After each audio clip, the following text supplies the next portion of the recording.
A través de un estudio médico, un grupo de especialistas intenta explicar el padecimiento al que fue sometido Jesucristo antes de morir en el madero. Castigo deshonroso que asignaban los romanos a los peores criminales y que Jesús aceptó como expiación para todos nosotros.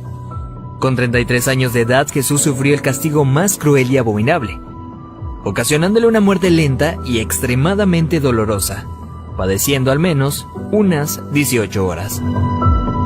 De acuerdo con el estudio, cuando Jesús suda sangre en el huerto de Getsemaní, descrito en el libro de Lucas 22:44, experimentó un suceso llamado hematidrosis, que normalmente se produce cuando hay un gran sufrimiento psicológico. En algunos casos, la ansiedad severa provoca la secreción de químicos que rompen los vasos capilares en las glándulas sudoríficas, emanando mezclas entre sudor y sangre.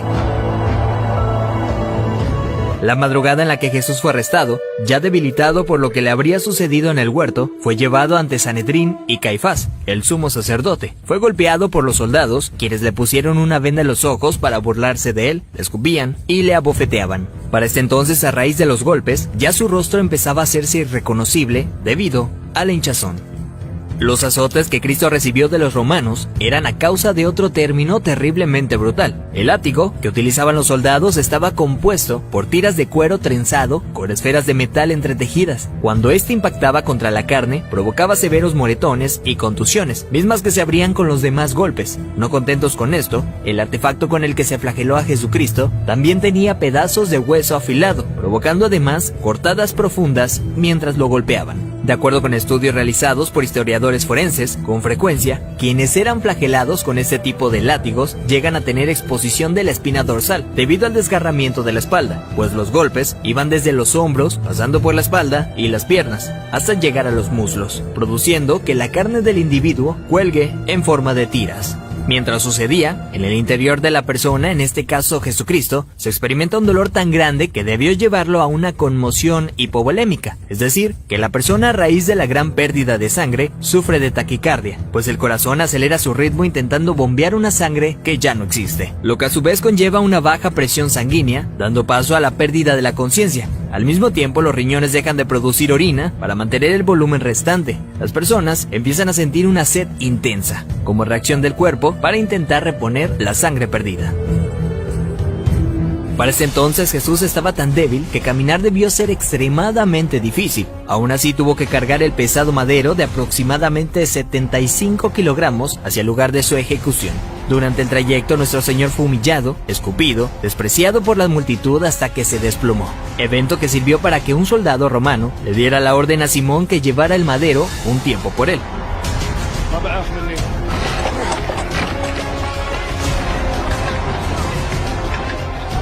Luego de ello, Jesús dice tener sed y le dan un trago de vinagre.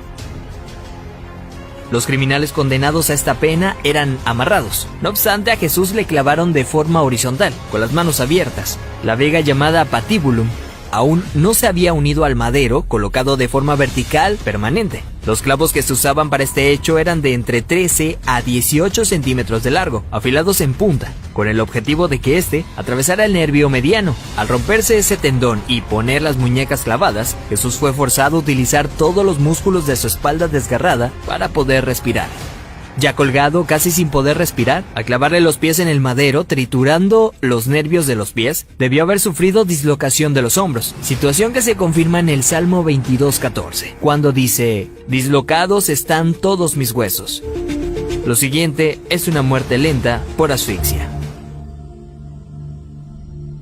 Conforme se iba disminuyendo la frecuencia respiratoria de Jesús, entra en lo que se llama acidosis respiratoria. Dicho en otras palabras, es cuando el dióxido de carbono de la sangre se disuelve con el ácido carbónico, lo cual produce un aumento notable en la acidez de la sangre, lo que lleva a que el pulso sea irregular. De hecho, al sentir su corazón latir de forma errática, hubiera sido un indicador claro para Jesucristo que estaba a punto de morir. Y es entonces cuando probablemente pudo haber pronunciado aquella frase: «Padre, en tus manos encomiendo mi espíritu», para después morir de un paro cardíaco.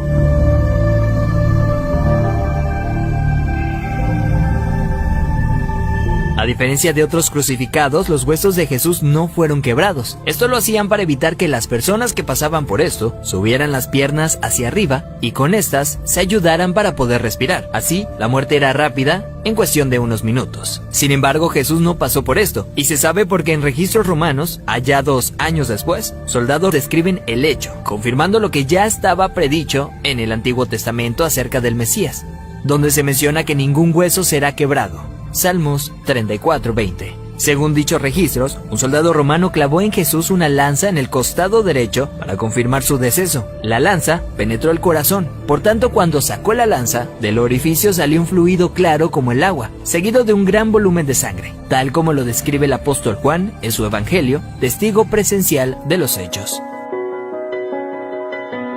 De acuerdo con la medicina, está más que evidenciado el sufrimiento que Jesús fue sometido siendo inocente. Esto es lo que sufrió el Hijo del Hombre para que tú y yo tengamos acceso al Padre y seamos perdonados. Veracidad News.